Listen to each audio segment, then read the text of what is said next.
মানহা আবারও নিয়ে চলে এসেছে একটা নতুন গল্প।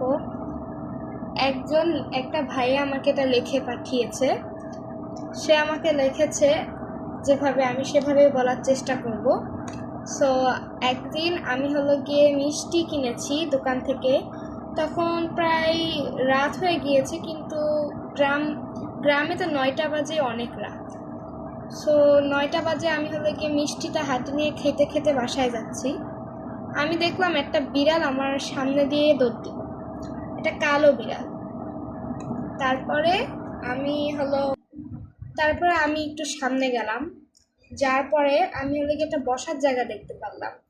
তো আমি ওখানে যে একটু বসে বসে মিষ্টিটা খেতে লাগলাম, কারণ দাঁড়ায় দাঁড়ায় মিষ্টি খাওয়া ভালো না।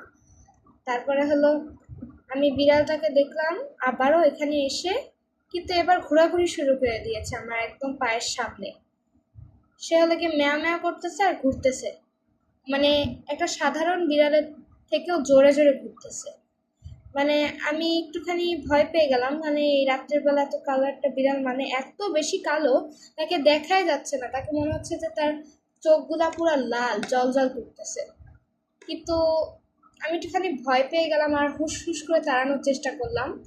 এক পর্যায়ে আমি একটা লাঠি পেলাম, সেই লাঠিটা দিয়ে আমি তাকে তাড়ানোর চেষ্টা করলাম, আর তাকে হুস হুস করে তাড়াইছি। তারপরে 3 মিনিট পরে সে গিয়ে আমার গিয়ে প্রায় মিষ্টিটাও খাওয়া শেষ, আবার সেও ফিরে এসেছে।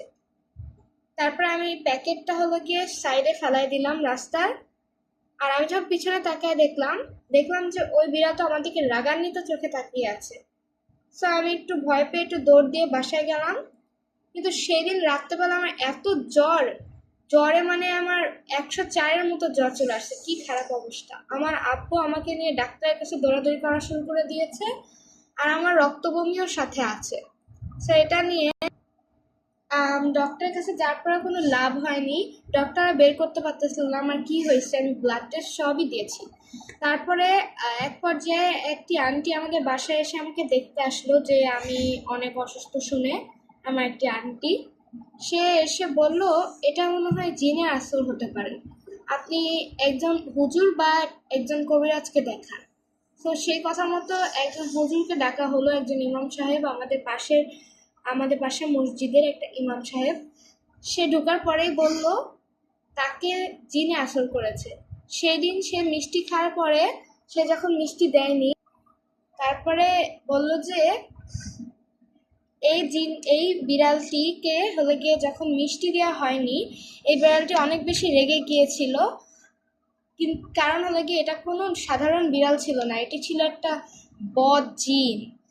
একে এখন ছাড়ানো অনেকটা বেশি কষ্ট হয়ে যাবে। আপনি যদি আমাকে আজকে না ডাকতেন, তাহলে পরশুদিনের ভিতরেই ওকে মেরে ফেলতে পারত। এখন যদি আপনি ওকে ছাড়াতে চান, তাহলে ওকে 4 কেজি মিষ্টি দেওয়া লাগবে এবং একটি খাসি দেওয়া লাগবে। ওইটি কি আমাদের বাসার পিছনে দিয়ে আসা লাগবে। এই শুনে তো তারা রাজি, কারণ তাদের ছেলে তারা কিছুই হতে দিবে না। এটি করা হলো। তারপরে 4 কেজি মিষ্টি আর একটি খাসি আমাদের বাসার পিছনে রাখা হলো। আর তারপরে গিয়া সেই সময়ের পর থেকে আমাদের আর কিছু হয়নি, আর আমার জ্বরও কমে গিয়েছিল 2 দিনের ভিতরে। এই গল্পটা লিখে পাঠিয়েছেন একজন ভাইয়া। আর আপনাদেরকে বলতেছি, যদি এরকম গল্প ভালো লাগে তাহলে আমার ইউটিউব চ্যানেলটা সাবস্ক্রাইব করে রাখবেন, আর কমেন্টসে অবশ্যই এরকম গল্প লিখে যাবেন। বাই।